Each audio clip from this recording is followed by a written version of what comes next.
ಬೃಂದ ಮುಖ ತೊಳ್ಕೊಂಡು ಕೆಳಗೆ ಬರ್ತಿದ್ದಂತೆ ಹೊರಗಡೆ ಲಾನಲ್ಲಿ ನಿಂತಿದ್ದ ಸೂರ್ಯನ ನೋಡಿ ಆನಂದದಿಂದ ಓಡ್ಕೊಂಡು ಹತ್ರ ಹೋಗಿದ ತಕ್ಷಣ ನಿಂತ್ಕೊಂಡ್ಬಿಡ್ತಾಳೆ.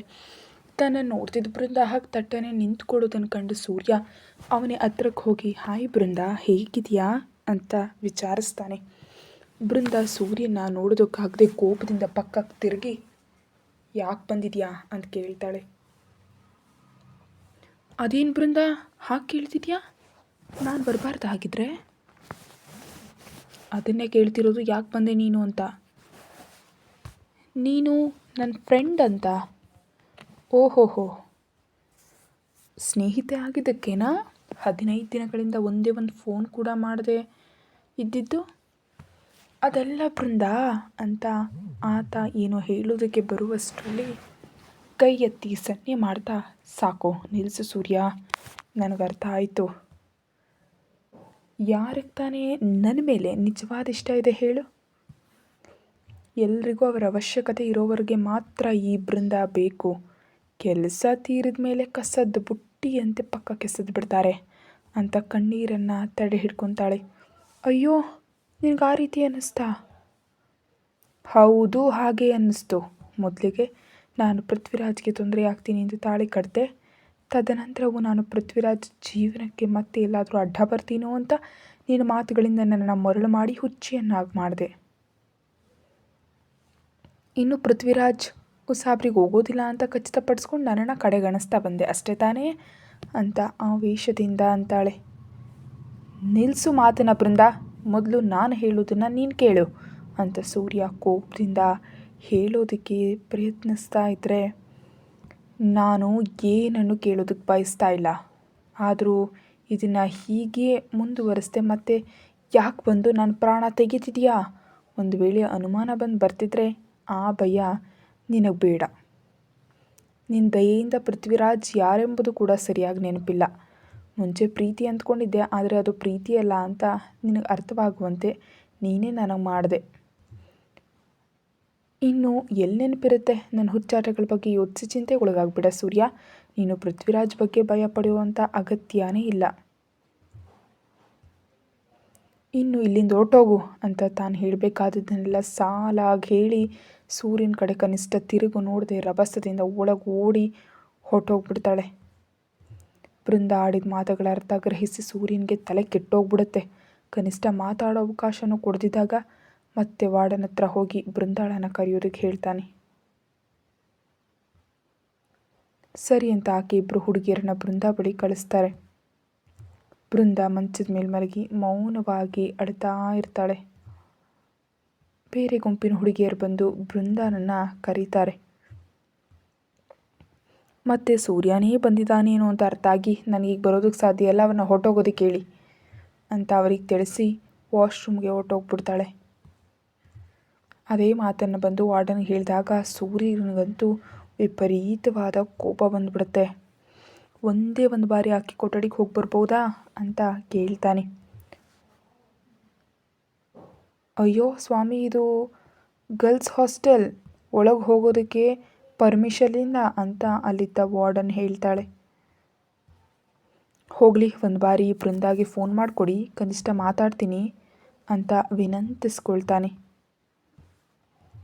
ವಾರ್ಡನ್ ಒಪ್ಪಿ ಪುಸ್ತಕದಲ್ಲಿ ಬೃಂದ ಸಂಖ್ಯೆಯನ್ನು ಹುಡುಕಿ ಲ್ಯಾಂಡ್ಲೈನ್ನಿಂದ ಕರೆ ಮಾಡಿ ನೀಡ್ತಾಳೆ. ಬೃಂದ ವಿಶ್ರಾಂತಿ ಕೊಠಡಿದ ಕಾರಣ ಫೋನನ್ನು ಪಿಕ್ ಮಾಡುವುದಿಲ್ಲ. ಸೂರ್ಯನಿಗಂತೂ ಕೋಪ ಮತ್ತು ಅಸಹನೆ ಒಟ್ಟಿಗೆ ಹೆಚ್ಚಾಗ್ತಾ ಇರಲು ಕೊನೆಯ ಬಾರಿ ಪ್ರಯತ್ನಿಸೋಣ ಅಂತ ಮತ್ತೆ ಕಾಲ್ ಮಾಡ್ತಾನೆ. ಕೊಠಡಿಯಿಂದ ಆಗಷ್ಟೇ ಹೊರಗೆ ಬಂದಂತಹ ಬೃಂದ ಹಾಸ್ಟೆಲ್ ಸಂಖ್ಯೆಯಿಂದ ಕರೆ ಬರ್ತಿರೋದನ್ನು ಕಂಡು ವಾರ್ಡನ್ ಮಾಡ್ತಿರ್ಬೋದು ಅಂತ ಭಾವಿಸಿ ಕರೆಯನ್ನು ಸ್ವೀಕರಿಸಿ ಹಲೋ ಮೇಡಮ್ ಅಂತ ಅಂತಾಳೆ. ಬೃಂದ, 2 ನಿಮಿಷದಲ್ಲಿ ನೀನು ಕೆಳಗೆ ಬರಬೇಕು, ಇಲ್ದಿದ್ರೆ ಜೀವನದಲ್ಲಿ ಮತ್ತೆ ನೀನು ಮುಖ ತೋರಿಸೋದಿಲ್ಲ ಅಂತ 2 ಮಾತಿನಲ್ಲಿ ಮುಗಿಸಿ ಫೋನ್ ಸಂಪರ್ಕ ಕಡಿತಗೊಳಿಸ್ಬಿಡ್ತಾನೆ. ಬೃಂದಾಗೂ ಕೋಪ ಹೆಚ್ಚಾಗಿ ಹೋಗಿ ಆತನೊಂದಿಗಿನ ಮಾತನ್ನು ಮುಗಿಸ್ಬರ್ಬೇಕಂತ ರಾತ್ರಿ ಬಟ್ಟೆಯನ್ನು ಧರಿಸ್ಕೊಂಡು ಲೆಗ್ಗಿಂಗ್ಸ್ ಮತ್ತು ಟಾಪ್ ಧರಿಸಿ ಕೆಳಗೆ ಹೋಗ್ತಾಳೆ. ಅಷ್ಟರಲ್ಲಿ ಬೃಂದಾಗಿ ಬರೋದು ಇಷ್ಟ ಇಲ್ವೇನೋ ಅಂತ ಯೋಚಿಸ್ತಿದ್ದ ಸೂರ್ಯ ಆಕೆ ಬರ್ತಿದ್ದಂತೆ ವಾರ್ಡನ್ ಜೊತೆ ಮಾತಾಡಿ ಅನುಮತಿಯನ್ನು ಪಡೆದು ಬೃಂದಾಳ ಕೈ ಹಿಡಿದು ಹೊರಗೆ ಕರ್ಕೊಬಂದು ಕಾರಿನ ಬಳಿ ಬಿಡ್ತಾನೆ. ಬೃಂದ ಮೌನವಾಗಿ ನೋಡ್ತಾ ಇರ್ತಾಳವನ್ನ. ಕೂತ್ಕೋ ಬೃಂದ ಅಂತ ಆಜ್ಞಾಪಿಸೋ ಧ್ವನಿಯಲ್ಲಿ ಹೇಳ್ತಾನೆ ಸೂರ್ಯ. ಸೂರ್ಯನಿಗೆ ಕೋಪ ಬಂದಿದೆ ಅಂತ ಅವಳಿಗೆ ತಿಳಿದು ಸೈಲೆಂಟಾಗಿ ಕಾರ್ ಹತ್ತಿ ಕೂತ್ಕೊಳ್ತಾಳೆ. ಸೂರ್ಯ ಕೂಡ ಡ್ರೈವರ್ ಸೀಟ್ನಲ್ಲಿ ಕೂತು ಕಾರ್ ಚಾಲನೆ ಮಾಡಿ ಪೂರ್ಣ ವೇಗದಲ್ಲಿ ಹೋಗಿ 10 ನಿಮಿಷದಲ್ಲಿ ಒಂದು ಹೋಟೆಲ್ ಮುಂಭಾಗಕ್ಕೆ ತಂದು ನಿಲ್ಲಿಸಿ ಇಳಿಯುವಂತೆ ನೋಡ್ತಾನೆ. ದಾರಿಯುದ್ದಕ್ಕೂ ಮೌನವಾಗಿದ್ದ ಬೃಂದ ಕಾರ್ ಇಳಿದು ಅಷ್ಟು ಎತ್ತರ ಇರೋ ಹೋಟೆಲ್ನನ್ನು ನೋಡ್ತಿರ್ತಾಳೆ. ಸೂರ್ಯ ಕಾರನ್ನು ನಿಲ್ಲಿಸಿ ಬಂದು ಬೃಂದ ಕೈ ಹಿಡಿದು ರಿಸೆಪ್ಷನ್ ಬಳಿ ಬಂದು ಕೊಠಡಿ ಬೇಕಂತ ಇಂಗ್ಲೀಷ್ನಲ್ಲೇ ಕೇಳ್ತಾನೆ. ಸೂರ್ಯ ಹೇಳೋದನ್ನು ಕೇಳ್ತಿದ್ರು ಆಕೆ ಮೌನವಾಗಿರ್ತಾಳೆ. ಸರ್, ಇಲ್ಲಿ ಫ್ಯಾಮಿಲಿಗೆ ಮಾತ್ರ ಕೊಠಡಿಗಳು ನೀಡ್ತೀವಿ ಅಂತ ರಿಸೆಪ್ಷನಿಸ್ಟ್ ಹೇಳ್ತಾರೆ. ಅದಕ್ಕೆ ಈಗಾಗಲೇ ಪೂರ್ಣ ಕೋಪದಲ್ಲಿದ್ದ ಸೂರ್ಯ, ನಮ್ಮನ್ನು ನೋಡಿದ್ರೆ ನಿಮಗೇನು ಪ್ರೇಮಿಗಳಂತೆ ಕಾಣಿಸ್ತಿದ್ದೀವ್ಯಾ? ಇಗೋ ಇವಳ ಕುತ್ತಿಗೆಯಲ್ಲಿರೋ ತಾಳಿ ನೋಡಿ ಅಂತ ಬೃಂದ ಕುತ್ತಿಗೆಯಲ್ಲಿದ್ದ ತಾಳಿ ಸರವನ್ನು ಎಳೆದು ಹೊರಗೆ ತೋರಿಸಿ, ಬೇಕಿದ್ರೆ ಕಾಲ್ನಲ್ಲಿ ಕಾಲುಂಗುರಗಳು ಇವೆ ನೋಡ್ಕೊಳ್ಳಿ.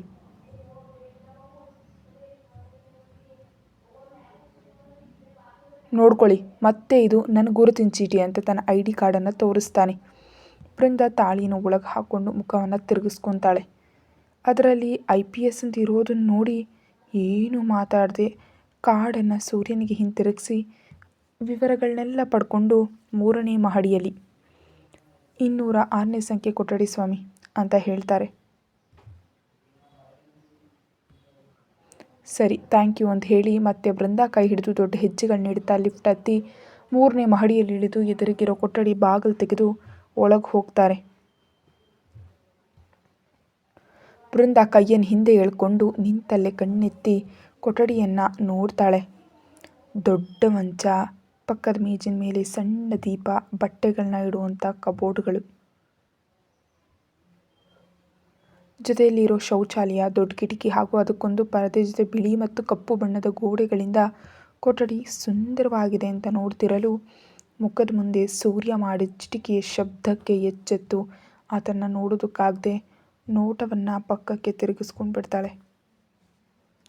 ಆಕೆ ನಡವಳಿಕೆಗೆ ಕಿರಿಕಿರಿ ಉಂಟಾಗಿ ಸೂರ್ಯ ತಾನು ಹಾಕಿದ ಶರ್ಟನ್ನು ಸಡಿಲಗೊಳಿಸಿ ಮೇಲಿನ ಗುಂಡಿಗಳನ್ನ ತೆಗಿತಾ AC ರಿಮೋಟನ್ನು ತೆಗೆದುಕೊಂಡು ಆನ್ ಮಾಡ್ತಾನೆ.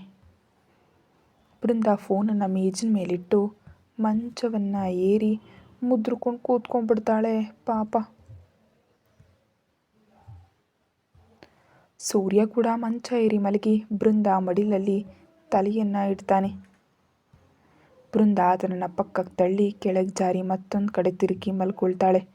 ಅಂದು ನೀನೇ ತಾನೇ ತಲೆಯನ್ನೆತ್ತಿ ಮಡಿಲಲ್ಲಿ ಮಲಗಿಸ್ಕೊಂಡೆ, ಈಗ ನಾನು ತಲೆ ಇಟ್ಟರೆ ಪಕ್ಕಕ್ಕೆ ತಳ್ತಿದ್ಯಾ ಅಂತ ಕೋಪದಿಂದ ಅಂತ ಆ ಕಡೆಗೆ ತಿರುಗಿದ ಬೃಂದಾಳನ್ನು ನೋಡ್ತಾನೆ.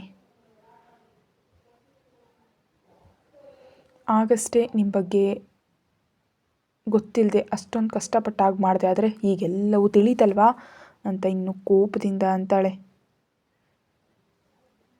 ಇನ್ನು ತಾಳ್ಮೆ ಕೆಟ್ಟ ಸೂರ್ಯ ಬೃಂದಾಳ ಭುಜ ಹಿಡಿದು ಬಲವಂತವಾಗಿ ತನ್ನತ್ತ ತಿರುಗಿಸಿ ಆಕೆ ಬಾಯಿ ತೆರೆಯೋಷ್ಟರಲ್ಲೇ ಗಟ್ಟಿಯಾಗಿ ಅಪ್ಕೊಂಡ್ಬಿಡ್ತಾನೆ.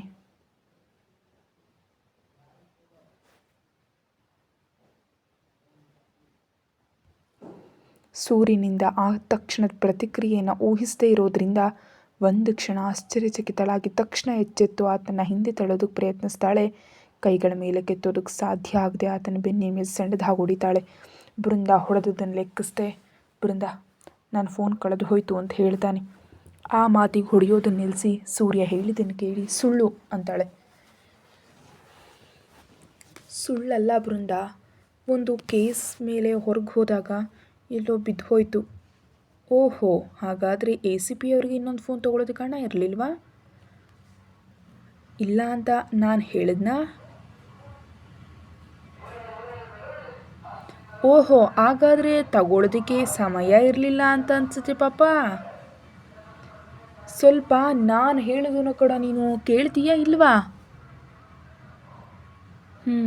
ಸರಿ, ಈಗೇನು ಹೇಳು. ಹೊಸ ಫೋನ್ ತೆಗೆದುಕೊಂಡ್ಮೇಲೆ ನನ್ನ ಬಳಿ ಯಾರ ನಂಬರೂ ಇರಲಿಲ್ಲ. ಒಬ್ಬ ಪೊಲೀಸ್ಗೆ ನಂಬರ್ನ ಪಡ್ಕೊಳ್ಳೋದು ದೊಡ್ಡ ಕೆಲಸ ಏನಲ್ಲ. ಆದರೆ ವೈಯಕ್ತಿಕ ವಿಚಾರಕ್ಕೆ ನನ್ನ ಸಮವಸ್ತ್ರ ಮತ್ತು ಅಧಿಕಾರ ಬಳಸೋದು ನನಗೆ ಇಷ್ಟ ಇಲ್ಲ. ಓಹೋ, ಅದಕ್ಕಾಗಿ ನನ್ನನ್ನು ಹೀಗೆ ಕಾಡ್ತಾ ಇದೆಯಾ? ಅದಲ್ಲ, ಹೇಗಾದರೂ ನಿನ್ನ ಬಳಿ ಬರಬೇಕಂತ ತೀರ್ಮಾನಿಸಿದ್ರಿಂದ ಬಂದೆ ಅಷ್ಟೆ. ಆದರೂ ಸರಿ, ನೀನು ನನಗೆ ತುಂಬ ಬೇಸರನ ಉಂಟು ಮಾಡಿಬಿಟ್ಟಿದ್ಯಾ. ನಿನ್ನ ಜೊತೆ ನಾನು ಮಾತಾಡೋದಿಲ್ಲ, ಹೋಗು. ಅಯ್ಯೋ, ಅದು ನನಗೆ ಗೊತ್ತು ಬೃಂದ, ಅದಕ್ಕೆ ತಾನೇ ಕ್ಷಮೆ ಕೇಳ್ತಾ ಇರೋದು ನಿನ್ನ ಬಳಿ. ನಿನ್ನ ಕ್ಷಮೆ ನನಗೆ ಬೇಕಾಗಿಲ್ಲ, ಹೋಗ್ತಾ ಇರು. ಯಾವುದಕ್ಕೂ ಆ ಮಾತನ್ನು ನನ್ನ ಕಣ್ಣುಗಳನ್ನ ನೋಡಿ ಹೇಳು ನೋಡೋಣ ಅಂತ ಆಕೆಯನ್ನು ಬಿಟ್ಟು ದೂರ ಜರುಗ್ತಾನೆ. ಬೃಂದ ಸೂರ್ಯನ ಮುಖವನ್ನು ನೋಡ್ತಾ ಮತ್ತೆ ಕಣ್ಣೀರಿಡ್ತಾ, ನೀನು ಹೀಗೆ ಕ್ಷಮೆ ಕೇಳಿದ ತಕ್ಷಣ ಇಷ್ಟು ದಿನಗಳ ನನ್ನ ನೋವು ಕಡಿಮೆ ಆಗ್ಬಿಡುತ್ತಾ ಸೂರ್ಯ ಅಂತ ಅಳೋ ಧ್ವನಿಯಲ್ಲೇ ಕೇಳ್ತಾಳೆ ಪಾಪ. ಆಕೆ ಕಣ್ಣೀರನ್ನು ಒರೆಸ್ತಾ, ಇದು ನೀನೇನಾ ಬೃಂದ? ಒಂದು ಕಾಲದಲ್ಲಿ ಈ ಕಣ್ಣುಗಳಲ್ಲಿ ಗರ್ವ ಹಠ ಕಾಣಿಸ್ತಿದ್ವು, ಈಗ ಅವೆಲ್ಲ ಎಲ್ಲಿಗೆ ಹೋದವು ಅಂತ ಆತ ಅಂತ ಇದ್ರೆ, ಆ ಬೃಂದಾಳನ್ನು ಕೊಂದು ಈ ಬೃಂದ ಅಳುವಂತ ಮಾಡ್ತಿರೋದು ನೀನೇ ತಾನೇ? ಮತ್ತೆ ಆ ಪ್ರಶ್ನೆ ನನ್ನನ್ನೇ ಕೇಳ್ತಿರೋದು ಯಾಕೆ ಅಂತ ಕೇಳ್ತಾ ಮೂಗನ್ನು ಹೇಳ್ಕೊಳ್ತಾಳೆ. ಬೃಂದಾಳ ಕಣ್ಣುಗಳನ್ನ ನೇರವಾಗಿ ನೋಡಿ, ಯಾಕಿಷ್ಟು ದುರ್ಬಲಲಾಗ್ತಿದೆಯಾ ಬೃಂದ? ನೀನು ತುಂಬ ಧೈರ್ಯಶಾಲಿಯಾಗಿದೆಯಾ ಅಲ್ವಾ ಅಂತಾನೆ. ಗೊತ್ತಿಲ್ಲ, ಪೃಥ್ವಿರಾಜನ್ನ ಪ್ರೀತಿಸ್ತೆ ಅಂದ್ಕೊಂಡಾಗಲೂ ಆತನಿಗೆ ಮದುವೆ ಆಗಿದೆ ಅಂತ ತಿಳಿದಾಗಲೂ ನಾನು ಇಷ್ಟೊಂದು ಹತ್ತಿರಲಿಲ್ಲ. ಹಠದಿಂದ ಹೇಗಾದರೂ ಸಾಧಿಸೋಣ ಅಂತ ನಾನೇ ಹೇಳ್ಕೊಂಡೆ. ಹಾಗೆ ಪೃಥ್ವಿರಾಜ್ ದೂರ ಆದಾಗಲೂ ನಾನು ಅಳ್ಳಿಲ್ಲ. ಕೇವಲ ನೀನು ತಾಳಿ ಕಟ್ತಾಗತ್ತೆ ಈಗಲೂ ಪೃಥ್ವಿರಾಜ್ಗೂ ನನಗೂ ದೂರ ಇದ್ದರೂ ಆತ ನೆನಪಿಗೆ ಬರಲಿಲ್ಲ. ಕೇವಲ ನೀನು ಫೋನ್ ಮಾಡಲಿಲ್ಲ ಎಂಬ ನೋವು, ಕೋಪ, ಅಳು ಬಂದವು ಅಂತ ಹೇಳ್ತಾ ಮೂಗನ್ನು ಒರೆಸ್ಕೊಳ್ತಾಳೆ. ಬೃಂದ, ನನ್ನ ಕಣ್ಣುಗಳನ್ನ ನೋಡು ಅಂದಾಗ ಬೃಂದ ಕಣ್ಣೆತ್ತಿ ಸೂರ್ಯನ ಕಣ್ಣುಗಳನ್ನ ನೇರವಾಗಿ ನೋಡ್ತಾಳೆ. ನಿಜವಾಗಿಯೂ ನಾನು ಮಾತಾಡ್ತಿದ್ರೆ ಮಾತ್ರ ನಿನಗೆ ಅಳು ಬರುತ್ತಾ ಅಂತ ಕೇಳ್ತಾನೆ. ಮತ್ತೆ ಬರಲ್ವಾ ಅಂತ ನೋವಿನಿಂದ ಅಂತಾಳೆ. ಅದೇ, ಯಾಕೆ ಅಳು ಬರುತ್ತೆ? ನೀನು ನನ್ನ ಸ್ನೇಹಿತ ಅಲ್ವಾ, ಅದಕ್ಕೆ. ಓಹೋ, ಹಾಗಾದರೆ ನೀನು ಬೇರೆ ಸ್ನೇಹಿತರು ಯಾರು ಮಾತಾಡದೇ ಇದ್ರು ಹೀಗೆ ಹತ್ತು ಬಿಡ್ತೀಯ ನೀನು? ಇಲ್ವಲ್ಲ, ಕೇವಲ ನನ್ನ ವಿಷಯದಲ್ಲಿ ಮಾತ್ರ ಹೀಗೇಕೆ ಅಂತ ಆತ ಕೇಳಿದಾಗ, ಅದು ಸ್ನೇಹಿತ ಅಂದಮೇಲೆ ಒಬ್ಬ ಸ್ನೇಹಿತನಿಗಾಗಿ ಆದರೆ ಹೀಗಳಬೇಕಾಗಿಲ್ಲ ಬೃಂದ ಅಂತ ಆಕೆ ಕಣ್ಣುಗಳಲ್ಲಿನ ಭಾವನೆಗಳನ್ನು ಓದೋದಕ್ಕೆ ಯತ್ನಿಸ್ತಾನೆ.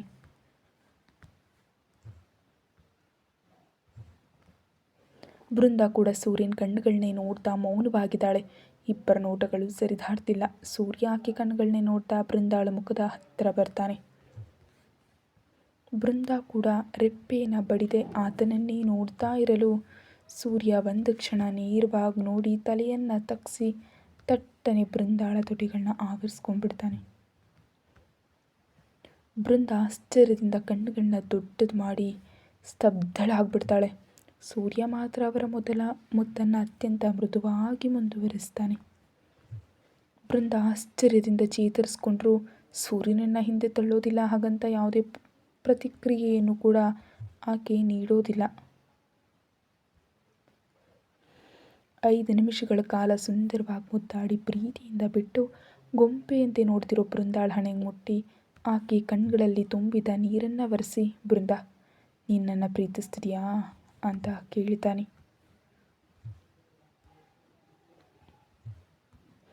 ಬೃಂದಾಗೆ ತೀವ್ರವಾದ ಗೊಂದಲ ಉಂಟಾಗ್ಬಿಡುತ್ತೆ. ಏನು ಹೇಳಬೇಕಂತ ಗೊತ್ತಾಗದೆ ಹಾಗೆ ಮೌನವಾಗಿಬಿಡ್ತಾಳೆ. ಆಕೆಯ ಗೊಂದಲ ಇವನಿಗೆ ಅರ್ಥವಾಗಿ, ಸರಿ, ಈಗ ಇದನ್ನು ಹೇಳು, ಈಗ ನಾನು ನಿನಗಿಟ್ಟು ಮುತ್ತಿಗೆ ನಿನಗೆ ಕಷ್ಟ ಅನ್ನಿಸ್ತಾ ಅಂತ ಕೇಳ್ತಾನೆ. ತಕ್ಷಣ ಇಲ್ಲ ಎನ್ನುವಂತೆ ಆಕೆ ತನ್ನ ತಲೆಯನ್ನು ಅಲ್ಲಾಡಿಸ್ತಾಳೆ. ಆ ನಡವಳಿಕೆಗೆ ನಗು ಬಂದು ಸಣ್ಣದಾಗಿ ನಗ್ತಾ, ಹಾಗಾದರೆ ನೀನು ಮುತ್ತು ಕೊಡು ನನಗೆ ಅಂತ ಕೇಳ್ತಾನೆ. ಕಣ್ಣುಗಳನ್ನ ದೊಡ್ಡದು ಮಾಡಿ ನೋಡ್ತಾ ಆಕೆ ತಲೆ ಅಡ್ಡವಾಗಿ ಆಡಿಸ್ತಾಳೆ. ಎಲ್ಲದಕ್ಕೂ ಹೀಗೆ ತಲೆ ಆಡಿಸಿದ್ರೆ ನಮ್ಮ ಜೀವನ ಯಾವಾಗ ಮುಂದೆ ಹೋಗುತ್ತೆ ಬೃಂದ ಅಂತ ಮೆಲ್ಲಗಂತ ಆಕೆ ಕೆನ್ನೆ ಮೇಲೆ ಒತ್ತಿಯಾದ ಮುತ್ತನ್ನಿಡ್ತಾನೆ. ಆತನ ಶರ್ಟ್ ಕಾಲರ್ ಹಿಡಿದು ಗಟ್ಟಿಯಾಗಿ ಕಣ್ಮುಚ್ಕೊಂಡು ನೀನು ನನ್ನ ಪ್ರೀತಿಸ್ತಿದೀಯ ಸೂರ್ಯ ಅಂತ ಒಣಗ್ತಿರೋ ಗಂಟಲಿನಿಂದ ಕೇಳ್ತಾಳೆ. ಮತ್ತೊಮ್ಮೆ ಮುದ್ದಾಡಿ ಮುಚ್ಚಿದ ಆಕೆ ಕಣ್ಣುಗಳನ್ನ ನೋಡ್ತಾ ಬೃಂದ ಅಂತ ಪ್ರೀತಿಯಿಂದ ಮತ್ತೆ ಕರೀತಾನೆ. ಆತನ ಧ್ವನಿಯಲ್ಲಿನ ಪ್ರೀತಿಗೆ ಕಣ್ತೆರೆದು ಆಕೆ ನೋಡಿದಾಗ ಆಕೆ ಕಣ್ಣುಗಳು ನೋಡ್ತಾ ಈ 1 ತಿಂಗಳಿಂದ ನಿನ್ನ ಜೊತೆ ಸರಿಯಾಗಿ ಮಾತಾಡೋದಕ್ಕೆ ಸಾಧ್ಯ ಆಗದೇ ಇರೋದ್ರಿಂದ ನನ್ನ ಭಾವನೆ ಏನಂತ ನನಗಷ್ಟೇ ಅರ್ಥ ಆಯಿತು ಬೃಂದ. ನಿಜವಾಗಿ ನಿನ್ನ ಭೇಟಿಯಾಗಿ ಈ ಮಾತು ಹೇಳಬೇಕಂತ ಬಂದೆ. ಆದರೆ ನಿನ್ನ ಮನಸ್ಸಿನಿಂದಾಗಿ ಮೊದಲೇ ಮುದ್ದು ಮಾಡಿ ನಂತರ ಹೇಳಬೇಕಾಯಿತು. ನಿಜ ಬೃಂದ, ನಾನು ನಿನ್ನ ತುಂಬ ಪ್ರೀತಿಸ್ತಿದ್ದೀನಿ. I love you so much. ನಿನ್ನ ಪ್ರೀತಿಯಿಂದ ನನಗೂ ಸಂಸಾರಸ್ಥನಾಗಬೇಕು ಅಂತ ಆಸೆ ಇದೆ.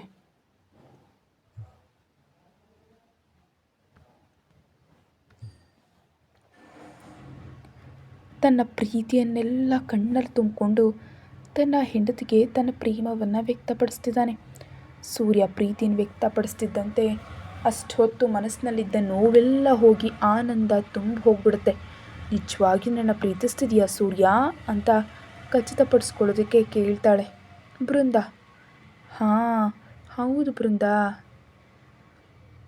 ಎಂದಾದರೂ ನನ್ನ ಮೇಲೆ ಕೋಪ ಬಂದು ಮಧ್ಯದಲ್ಲಿ ನನ್ನ ಬಿಟ್ಬಿಟ್ಟು ಹೋಗ್ಬಿಡೋದಿಲ್ಲ ತಾನೇ? ಹುಚ್ಚಿ, ಸಂಸಾರಸ್ಥನಾಗಬೇಕಂತ ಹೇಳಿದೆ ಅಲ್ವೇ? ಅದರ ಅರ್ಥ ಏನು?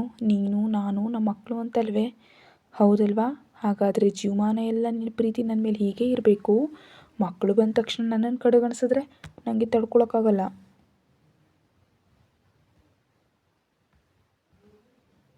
ಖಂಡಿತ ಇಲ್ಲ ಬೃಂದ. ಈ ಒಂಟಿ ಜೀವನದಲ್ಲಿ ಕಾಲಿಟ್ಟ ನಿನ್ನನ್ನು ಕಳಿಸಿದಂತಹ ಪೃಥ್ವಿರಾಜ್ನ ಈ ಪ್ರಾಣ ಇರೋವರೆಗೂ ಬಿಡೋದಿಲ್ಲ. ನಿನಗೆ ಭಾಷೆ ಕೊಡ್ತಾ ಇದ್ದೀನಿ. ನಿಜವಾಗಿಯೂ ಪ್ರೀತಿನ ಇದು? ನೀನು ನನಗಾಗಲ್ದೆ ಬೇರೆ ಯಾರಿಗಾದರೂ ಅತ್ತಿದೆಯಾ? ಈಗ ನೀನು ಅದನ್ನು ಹೇಳು. ಇಲ್ಲ, ಕೇವಲ ನಿನಗಾಗಿ ಮಾತ್ರ ಅತ್ತೆ ಅಲ್ವೇ? ಹಾಗಾದರೆ ಇದು ಪ್ರೀತಿಯೇ. ಆದರೂ ನಾವು ಗಂಡ ಹೆಂಡತಿ ಬೃಂದ. ಪ್ರೀತಿ ಹುಟ್ಟೋದಕ್ಕೆ ಹೆಚ್ಚು ಸಮಯ ಹಿಡಿಯೋದಿಲ್ಲ ಅಂತ ಕಾಲರ್ ಹಿಡಿದಿದ್ದ ಆಕೆ ಅಂಗೈಗೆ ಮುತ್ತ ನೀಡ್ತಾನೆ. ಕತೆ ಮುಂದುವರಿಯುತ್ತೆ. ಹೆಚ್ಚಿನ ವಿಡಿಯೋಗಾಗಿ ಚಾನಲ್ಗೆ ಮೆಂಬರ್ಶಿಪ್ ತಗೊಳ್ಳಿ.